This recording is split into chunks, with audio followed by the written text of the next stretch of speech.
Before we start this evening's proceedings, the club would like to thank David, our landlord, for his friendship to the club. As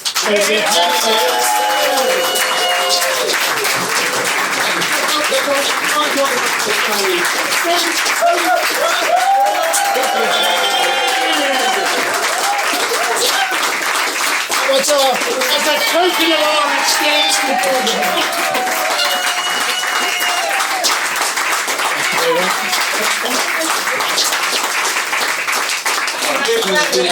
we've also made David an honorary member of the club, which I think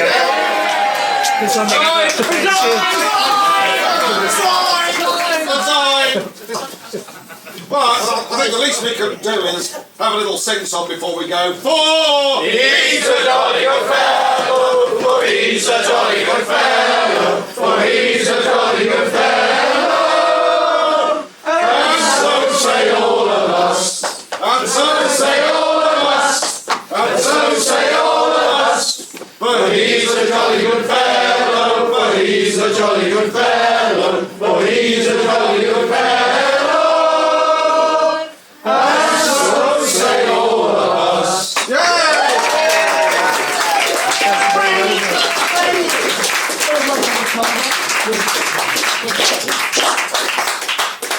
It's the first time I've put a tie on since the company stopped paying for my dry cleaning, so thank you very much for that. It's been a pleasure, guys. Thank you for the last 20 years. Thank you for keeping me in a living. And I hope you find another Wheatsheaf to have your meetings in. Thank you. There will be no other. We will fight again. So, thank you anyway. Thank you.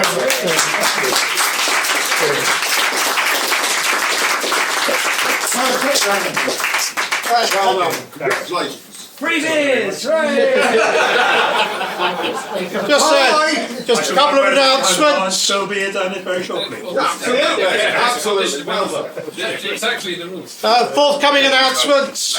26th of April we have the annual punting, picnic and plunge. 27th of April, World Hat Walk. Candlelight Club on the 10th of May. Last one till the autumn.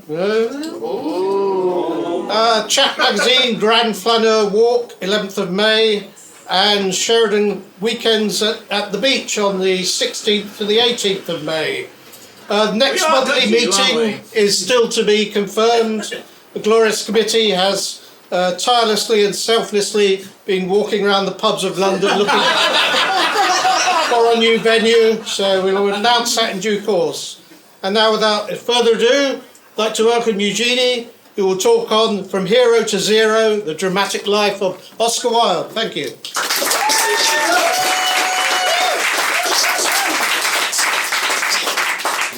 Hello everyone, and I want to single out a member of the audience who is wearing a green carnation, which is what Oscar Wilde wore when it was the first night of Lady Windermere's fan.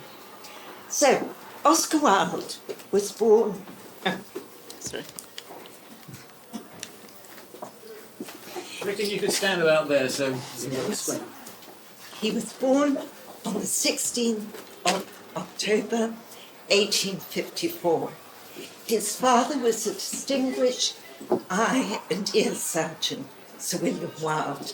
His mother was a larger-than-life poetess who called herself Speranza. Sir William Wilde, Oscar Wilde's father, was brilliant and a polymath. He was a doctor, he was an archaeologist, and he was a very humane man. In the days before the NHS, he treated his poor patients for free, and he was the first doctor to perform a successful cataract operation. In a way that was to anticipate his son's life 21 years later, 1864 was the year of Sir William Wilde's greatest triumph and greatest failure. Triumph because he was knighted that year, failure because, again, in a way that looks forward to what happened to his son, he found himself involved in a libel court case involving claims of sexual misconduct.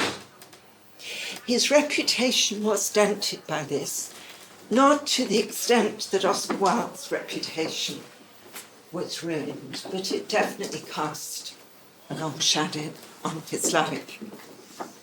His first son was called William, after his father, obviously, and like his brother Oscar, like his father, had a brilliant intellect, but he was profligate with it and was too keen on the bottle and the life of wild bohemia really to fulfill his promise. I see a certain sympathy from his family members. I won't go into that too much. So Oscar had a sister 4 years after he was born, called Isola. She died when Oscar Wilde was 10, and he felt her death very keenly. Oscar was initially tutored at home, and he had governesses who spoke French and German. They were French and German governesses, which gave Oscar a proficiency in these languages, and proficiency in French was going to stand him in excellence, dead later on in his life. Then he went to a Protestant public school in Dublin, and thence he went to Trinity College, Dublin, as a classic scholar. He excelled, he got the gold medal for his Greek, and then he went to Magdalen College, Oxford, where he got a double first. Now, I've been so prating away, I've forgotten to show you. This is his father, this is his mother, and this is Oscar Wilde before he discovered the posts of Bunthorne, the Arch Aesthete. So you see, he looks a little bit more in alignment with mainstream undergraduates in the 1870s. But we'll see his transformation here in a minute. So Oscar had considered becoming a Don, but the pettifogging regulations of Oxford University were not to his liking. Oscar Wilde saw himself as an antinomian. I've just learned this word, but basically it means somebody for whom the ordinary rules do not apply. He then considered being an inspector of schools, but that came to nothing. So he left Oxford, having won a prize for poetry, having academic glory, and a small private income.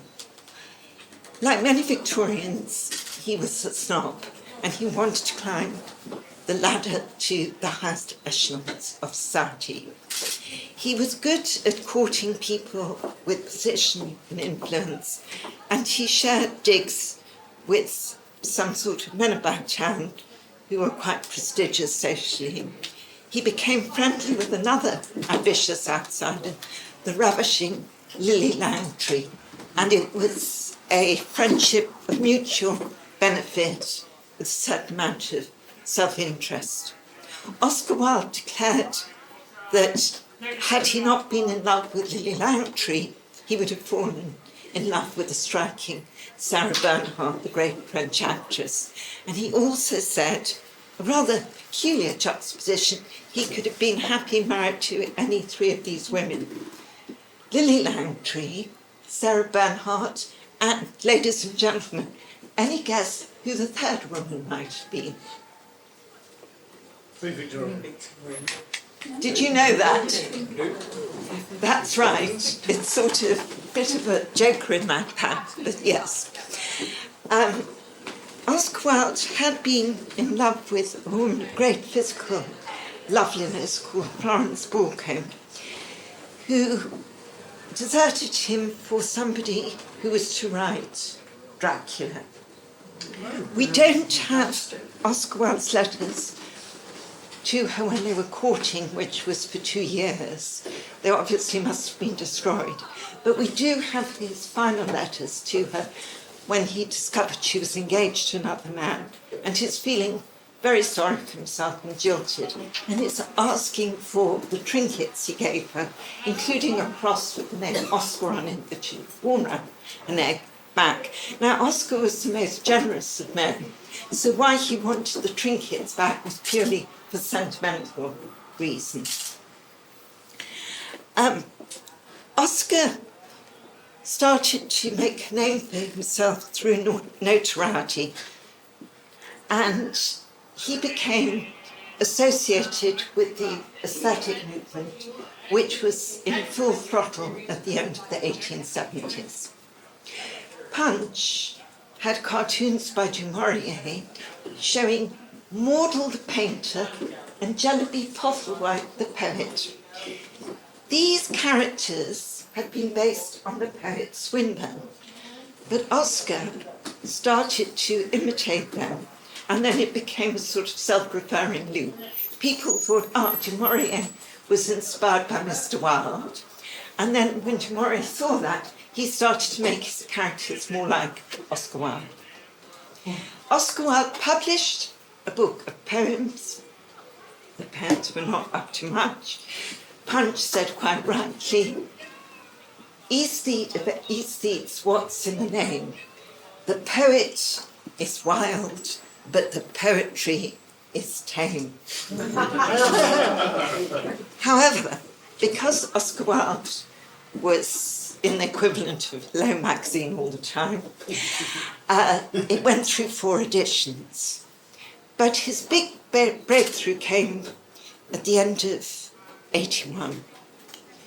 Gilbert and Sullivan had written the operetta parodying the cult of the aesthete, Patience, with Bunthorne, who is a bit of a bogus aesthete poet. And it was very successful in London, but if we say now, when America sneezes, England catches a cold, something like that. It's the other way around in the 19th century. Sort of the fashion and the refinement came from London and had to be transported to America. So Gilbert and Sullivan thought, well, it would be no good if we take this operetta to America and they don't get the joke. So we need somebody to be an ambassador for the aesthetic VOP.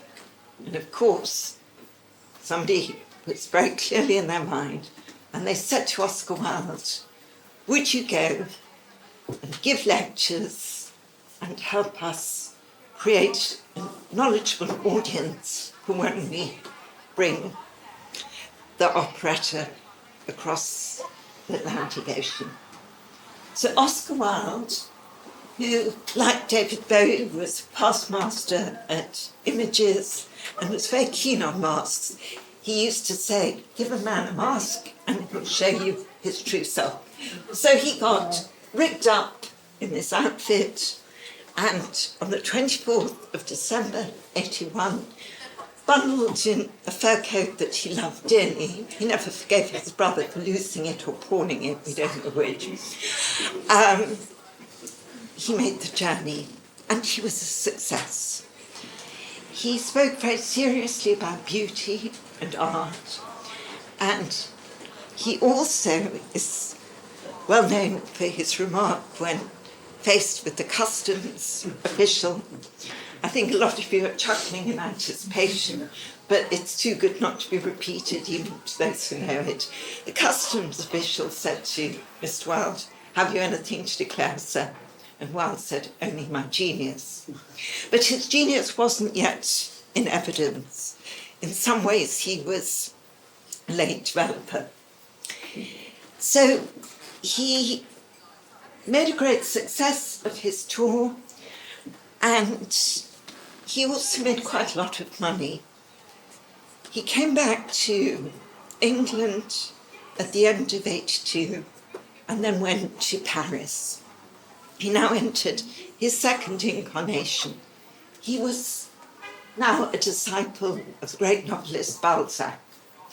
So gone was this kind of attire, he had a different hairstyle, and he would stroll along the streets with a cane, an ivory cane, with a turquoise handle, because that's what Balzac used to do. Oscar Wilde was a writer who was not very keen on the physical act of writing. He liked gossip and drink. But because Balzac was a workaholic, Oscar, when he was just sort of lolling around in cafes, used to say, I should be putting black on white. What he meant by that was pen to paper. His wit was not really appreciated in France. They didn't understand it. In England, persiflage and self-deprecation and telling the tall story in a mocking way when you're expecting your audience to know that you're exaggerating grossly fell on uncomprehending ears in France. They took everything very literally. However, he did make a friend called Pierre-Louis, who was to help him later when he wrote Salome. He wrote it in French, but although his French was excellent, he needed Pierre-Louis to make sure the grammar was tip-top. And Pierre-Louis was always very loyal to Oscar Wilde. You'll find me using the word loyal quite often when I speak of Oscar Wilde because of the zero phase of his life. It's all very well having friends when you're a hero, but who are your true friends when you're zero? So when Oscar Wilde was in Paris, he had two artistic blows. One was the play he'd written for the American actress Mary Anderson. It was rejected by her. It's called The Duchess of Pageant. It really isn't very good. And he'd also had a play produced by the American impresario and actress Marie Prescott called Vera or the Nihilists. It only lasted a week. And she suggested to Oscar a way of saving it. She said, come to America and act opposite me. But Oscar felt he would be a laughing stock if he did that. And I think he was right to make the decision not to go down that route. So he returned to London and he had to make a living because his income was fairly small, his private income. And because he loved the good life, he'd gone through his American earnings. So he did something which he felt was beneath him. He was a journalist. He said journalists really rely on fiction in their writing. And he also said he regarded journalism as the Darwinian survival of the most vulgar. Do you think with this attitude he was popular with his fellow journalists? No. However, he did make two long-lasting friends who were also journalists. One was George Bernard Shaw, and the other was Frank Harris. Another thing that Oscar Wilde did that was not well received was he liked to be called Oscar by his friends or Mr. Wilde by his acquaintances. And in Fleet Street in those days, you used to call your fellow journalists by their surnames. But he said, no, you're not to call me Wilde. That's too familiar. So no, he wasn't very popular. In 83, he fell in love. This is Lily Langtry and Sarah Bernhardt posing together. So this is Constance Wilde with their son Cyril. So in 83, he fell in love with a beautiful Anglo-Irish woman, Constance Lloyd. Her father, who was dead, had been a barrister. Her grandfather was a fellow of Brasenose College. She absolutely worshipped the ground on which he stood. There's a letter which, with hindsight, is very poignant when she says, when they're engaged, I'm deliriously happy, wild with happiness. They went to Paris for their honeymoon, And Oscar Wilde's friend, Robert Sherrick, visited them and said their room in their hotel was filled with laughter and flowers and youth, and they both seemed immensely happy together. In 85, Cyril was born, and in 86, their second son, Vivian, was born. But of course, when we talk about Oscar Wilde, people always think about his sexuality. Martin Fido, and I'm with Martin Fido on this, thinks that Oscar Wilde, until 1886, wasn't aware of his homosexual predilections. He was probably in a state of immature sexual confusion. And Frank Harris's Confessions of Oscar Wilde, has Oscar Wilde explained his change of orientation because of Constance getting pregnant, and Oscar Wilde found her swollen body unattractive, and when she was expecting her second son, she was sick and vomiting a lot. And Wilde just found this repellent and said to Frank Harris, "The best love is sterile." So, although Constance was still in love with her husband, he told her he had, when he'd been an undergraduate, he'd contracted syphilis, and he said he now had syphilis sort of rearing its head again because it had been dormant, so he couldn't sleep with her. But more than that, he started to lead a life away from her. In 86, he met a young man called Robert Ross, who'd been born in Canada but came to England sort of when he was 2. And it's generally thought that Robert Ross was the first man to seduce Oscar Wilde, but this we cannot be sure of, it's just sort of conjecture. From 87 to 89, Oscar Wilde was the editor of Woman's World, and he proved to be a surprisingly conscientious and talented editor. By this time, he was a chain smoker, and for any new Sheridanites who love tobacco, you'll be happy to hear that Oscar Wilde said smoking is the most perfect of perfect pleasures. It is exquisite, and it leaves you unsatisfied. What more could one ask for? But in Fleet Street in the 80s, believe it or not, you weren't allowed to smoke in your office, and Oscar Wilde didn't like that. Anyway, by 89, he resigned his editorship because he felt confident that he could support his family by his writing. He'd already published some fairy tales, and the years 88-95 are his golden years of writing. He wrote short stories, he wrote fairy tales, and he wrote essays and literary criticisms.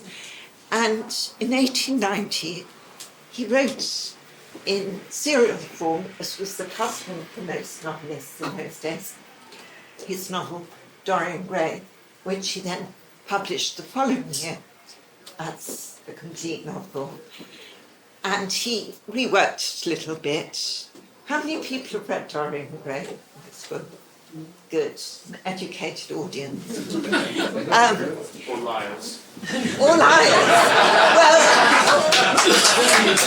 can I say that Oscar Wilde regarded lying as a supremely creative act, so he would approve. Yes. He also said insincerity is a way of expanding one's personality. So Dorian Gray wrote, how can I put it, rose a few eyebrows. It doesn't look quite right, but a few eyebrows were lifted because people started to associate rumours that started to circulate about Wilde with this character. Dorian Gray himself is only explicitly mentioned as having had heterosexual liaisons. But people who didn't like Wilde started to say, like the author, like the hero, you know, sort of thing. And there were cries from the Philistines, this is an immoral book. But Wilde said, no, it's very, very moral, because the man who lives, regardless of moral consequence, eventually is severely punished, and it eventually shows that you cannot lead a life of depravity without consequences. Oscar Wilde was also, like his hero Dorian, leading a double life by this time. On the one hand, he was a rising star in literary London. The nobility were inviting him to their tables, and Oscar adored this. He was dedicating poems and stories to Lord this and Lady that. And money was rolling in, but he was also, as he put it, feasting with the panthers. This was his euphemism for consorting with cheeky, illiterate male prostitutes who would do anything for a few quid. And he loved that. So, just as Dorian, on the one hand, is murdering, blackmailing, and then in sort of cheek by jowl, he's at the most fashionable clubs and soirees. There was Oscar Wilde feasting with his panthers and then being at house parties, very respectable and urbane. Oscar Wilde said that the world thinks I'm Lord Henry Wotton. That was the cynic and the sort of bon vivant who is rather amoral. He said, Basil Hallward, the artist who paints Dorian, is who I think I am. And Dorian is whom I would like to be in another age. When he wrote Dorian Gray, he had not yet met somebody who was to be his ruin, Lord Alfred Douglas. But Dorian Gray anticipates Lord Alfred Douglas. Dorian Gray is beautiful, innocent looking, with golden hair, blue eyes, and is described as being Narcissus-like. Later we get letters written to Lord Alfred Douglas Bosie, as he was known, describing Bosie as a Narcissus, and so white and gold I worshipped him, etc., etc. And like Dorian, Bosie Douglas, although he was charming and good-looking and very amusing and highly intelligent, was a bad lot. He was extremely selfish and self-absorbed. And as Max Bibbon, a friend of Oscar Wilde's, was to say, said, I didn't dislike Bosie. Sorry. This is Robert Ross, possibly Oscar Wilde's first male paramour. Here's Bosie. Max Bibbon said he didn't dislike Bosie, but he was obviously quite mad. He said, like all his family, I believe. And let me tell you, ladies and gentlemen, that one of Lord Alfred Douglas Bosie's ancestors had murdered a man and roasted him on a spit. Now, this sounds very medieval, but it occurred as recently as 1707. Anyway, anybody with a name like Bosie is a bit of a warning, I would suggest. Oscar Wilde, in his long letter to Bosie, some years later, says, one either had to give in to you or give you up. If only Oscar Wilde had known me, I would have advised him to give up Lord Alfred Douglas. They met through a poet called Lionel Johnson, who'd been to Winchester with Lord Alfred Douglas and was also studying at Magdalen with Lord Alfred Douglas. Oscar met him in 91, but didn't fall in love with him until 92. Bosie, who had had many sort of flings with young men at school, continued this habit in Oxford, and being careless and indiscreet was soon in hot water. He didn't know what to do or to whom to turn, and thought of Wilde. So he wrote a very charming letter begging Wilde to help him. Wilde got the worldly wise and efficient Sir George Lewis to deal with the scandal, and it was all covered over, but the consequences were disastrous for Oscar Wilde because he fell madly in love with this young man. If we're going to be salacious, and why not, let me tell you a little bit about their relationship. I won't be too graphic, so your blushes will be spared. It's actually, I'd say more than believed. The fact was their physical relationship was very short. It was 6 months maximum. The reason being, Oscar was 16 years older than Bosie. He was getting quite portly at this time, and his teeth were bad. So Bosie didn't really find him that attractive, even though Bosie, in his own way, did love Oscar. Really what they liked doing was chasing young boys together. So it was ultimately, ironically, rather a platonic relationship between the two of them, but a very strong emotional attachment. And in the letter that Oscar Wilde wrote him some years later, I think this soul connection is shown because Wilde writes to Bosie, your father could have had your body as long as I had your soul. Bosie's father was the Marquis of Queensberry, an eccentric, an atheist, and a quarrel picker. Queensberry had seen them together at the Café Royal in 92, and Bosie invited his father over to join them, and Wilde, with his charm and diplomacy, won over the Marquis of Queensberry, who wrote to his son, he's a marvellous fellow, but 2 years later they met again in the Café Royal. And this time, Bosie was camping it up like anything, so was Oscar. And this was a red rag to a sort of heterosexual bull, which was the Marquis of Queensberry. And he wrote his son a letter saying, your behaviour was revolting, and, don't you dare associate with the depraved Oscar Wilde. And Bosie couldn't stand his father, just loved having any means to provoke him, and wrote a telegram languidly saying, what a funny little man you are. Oscar Wilde became the cat's paw in this quarrel, and it escalated. While Oscar Wilde is treading on more and more eggshells, he's having phenomenal successes with his comedies. Initially, it's Lady Windermere's Fan. Then there's A Woman of No Importance. Then there's An Ideal Husband. The Prince of Wales attended the first night of An Ideal Husband. And then on Valentine's Day, 95, The Importance of Being Earnest.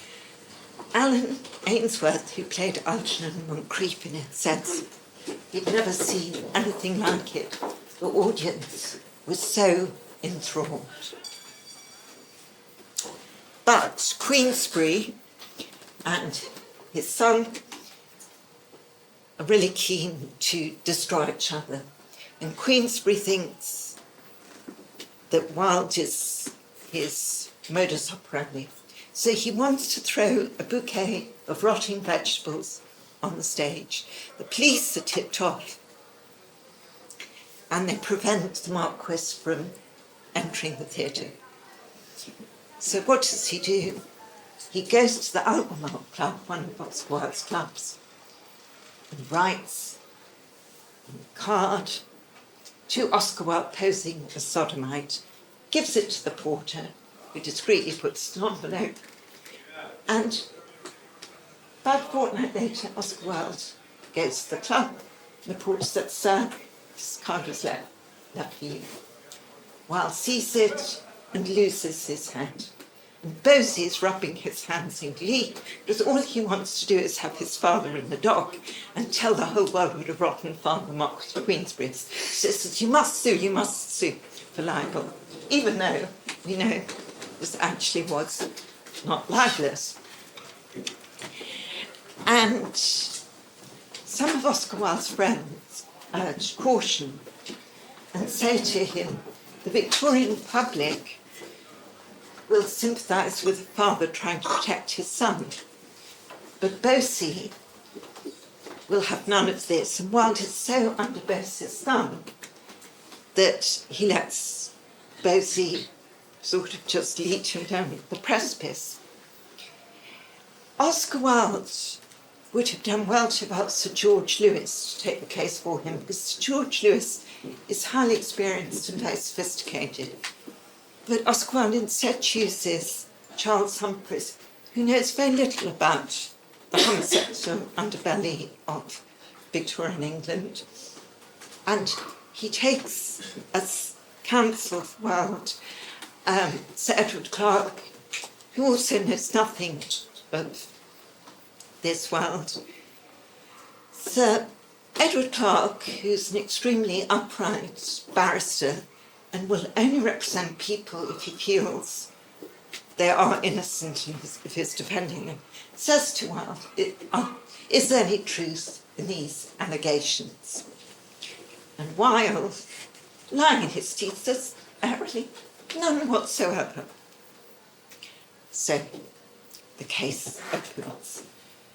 The Marquis of Queensberry is in the dock for criminal libel against Oscar. It very quickly becomes clear that it's not Marquis of Queensberry who's lying, it's someone else. So after 2 days, the case is dropped. Oscar Wilde's friends urge him to go to France, to escape, because it's clear that Queensberry's been doing his homework. He's had a lead to the brothel of Alfred Taylor, and the Panthers, inverted commas, is going to come in court and tell their tale. Alfred Taylor was an interesting character.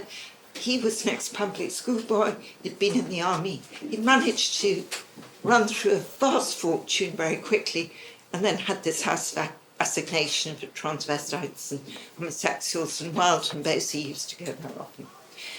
So Wilde's friends urge him, go when you can.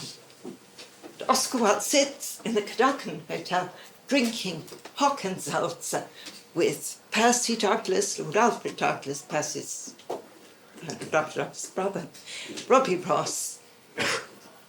And when the last boat train to France has left, the police, having given the bird the opportunity to fly away, come into the hotel and they arrest him.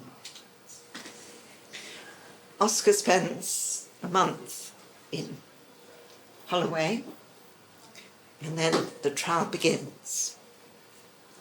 That Oscar Wilde managed to have the jury undecided as to whether he was guilty or not. I think it's a testimony to his brilliance. So there's going to be another trial because the jury couldn't decide. Let me also tell you something that I find deeply moving. Alfred Taylor had been promised indemnity if he would testify against Oscar Wilde. But although Alfred Taylor knew the consequences of being loyal to his client, his honour was more important to him.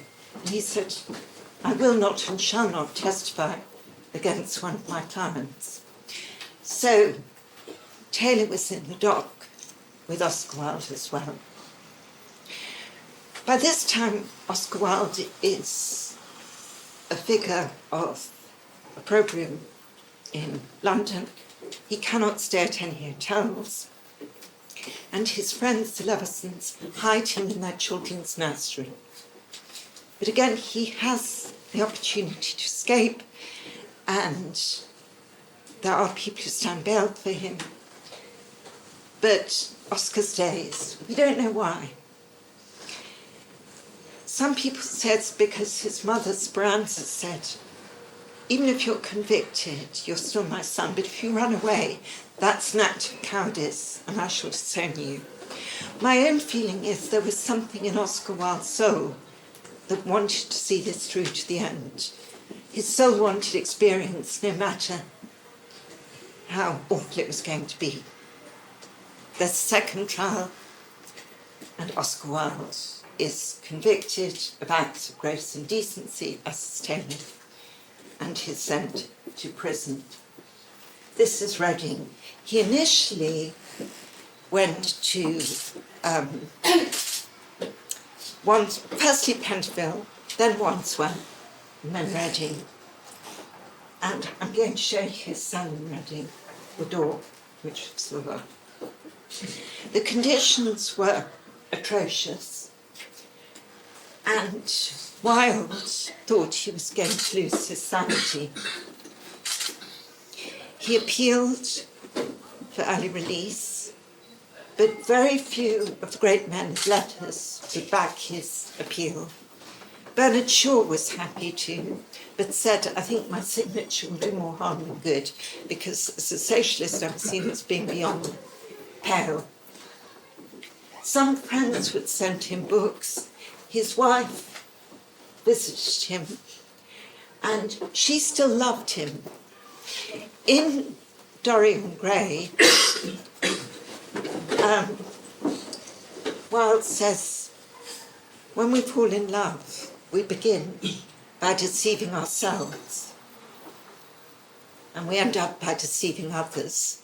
And what is rather pathetic, Constance, who had no idea what had been going on, we have letters when Wilde was with his Panthers and Bosie and what have you, and she's saying, Oscar Wilde's mad about golf. We know what sort of golf it was, but she didn't. She visits him, and she comes again. She makes the journey all the way from Genoa to tell him of his mother's death, because she wants to break the news gently. She has had to leave that beautiful house in Tite Street. Wilde has been bankrupted, and her children have to live abroad under a different surname. Constance tells the boys separately about their fathers being a prisoner. Cyril, the elder, found out. Vivian had no clue. He said, I thought my father might be a burglar or a bigamist.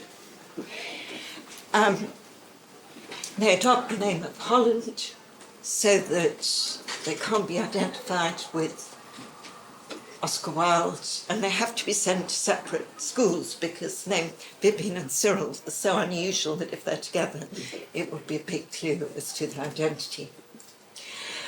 The last few months of Wilde's imprisonment are easier because Reading Jail has a new governor. He's called Major Nelson, and he's a humane man.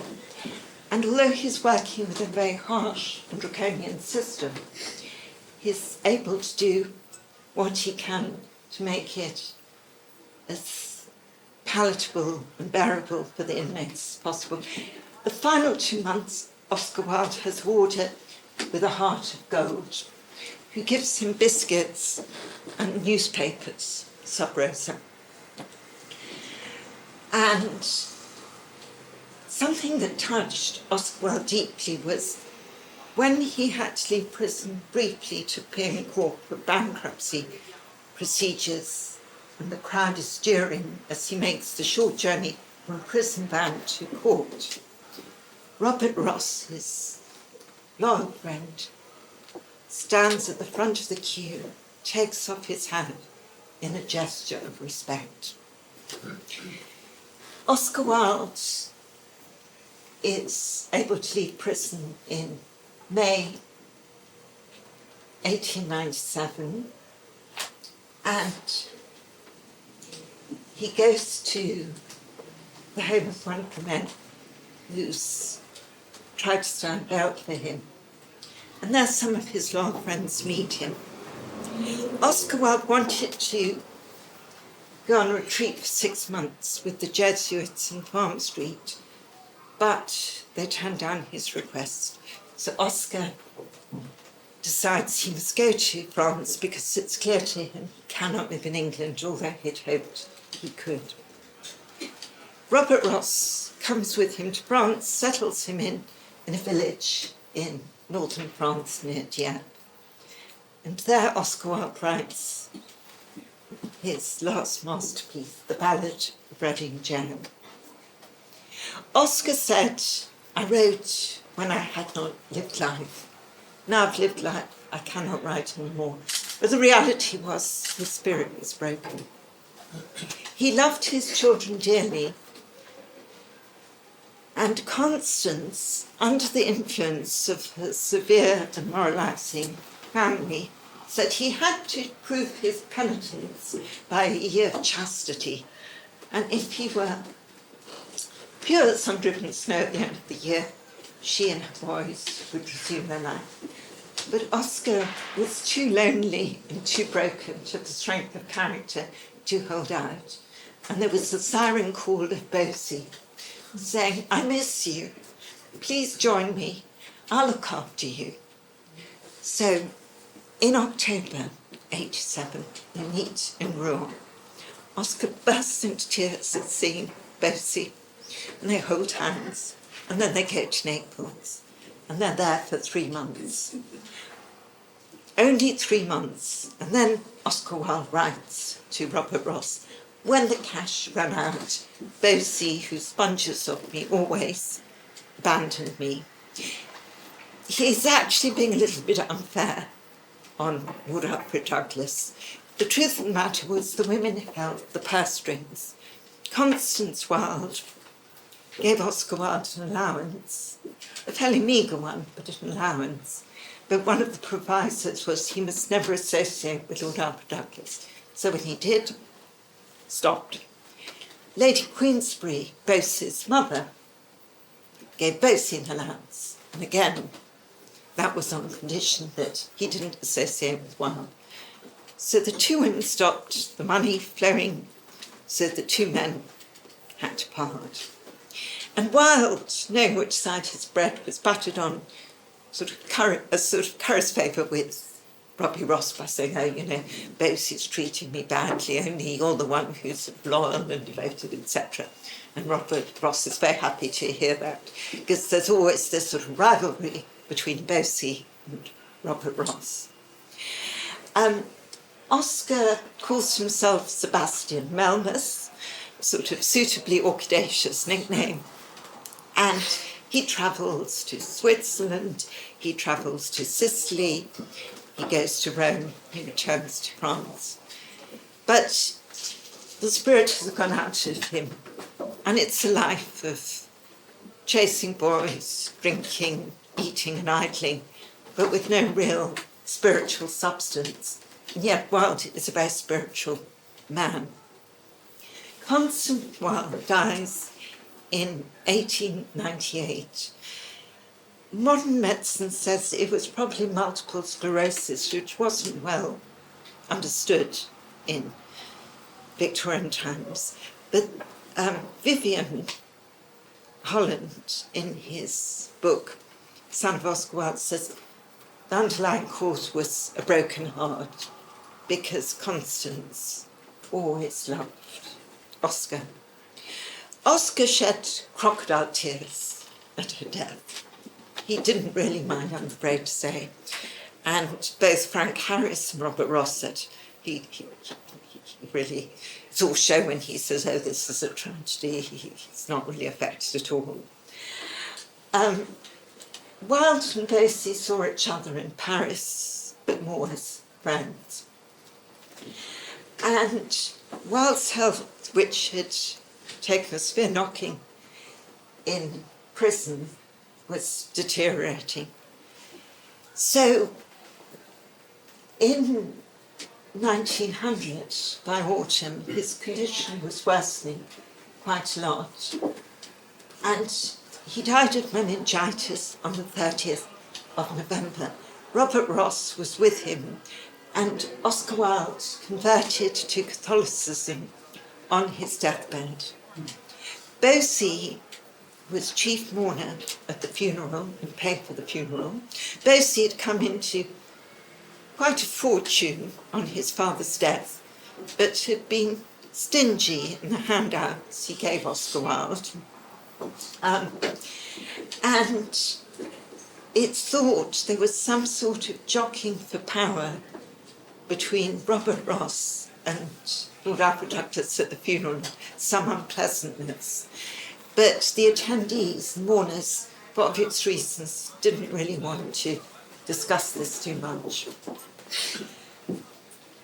Wilde was buried in a very simple grave, but Robert Ross longed to give his friend a more fitting burial, and slowly money was coming in to the bankrupt Wilde estate because Wilde's works were starting to be published again and performed, etc.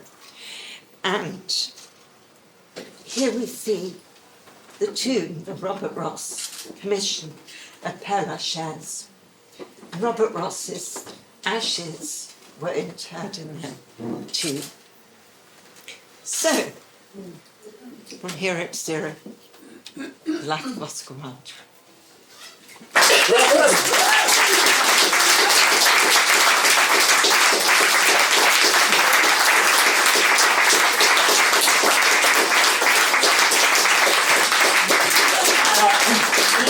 Any questions to our students now? Any questions? Eugenie, just topically, where is your handbag? It's in Paddington Station, and there's a baby in it. You heard it here first, mate. Anyone else? Well, be very comprehensive. What do you think of people kissing your grave? Do you approve of that, or would he approve of that? I'm sure he would. He loved undulation. They stopped it. I heard a story once of apparently he sort of exploded on his deathbed, a kind of Yes. spontaneous combustion. Is there any truth That to is true, yes. Ah, Yes. can you embroider it? I'm afraid I'm so squeamish. I didn't want to read too much about it. Okay. So, but it is true, yes. Particularly offensive wallpaper then. It's like William Conqueror, he exploded as well. I didn't. Well, thank you very much. This is our last talk here. Yeah. Maybe we'll return in some format. We're not really sure. Thank you everybody for making the effort to come along tonight. But please enjoy the rest of the evening. The last day of the pub, David, is next Thursday. Yeah. Is next Thursday. We'll put this out on the Facebook as well, in case anybody wants to come and help finish. Yeah, I've got to sell everything, by the way. Yeah. Well, let's help. So cash only. So there we go. Next Thursday. Thank you to our speaker. Thank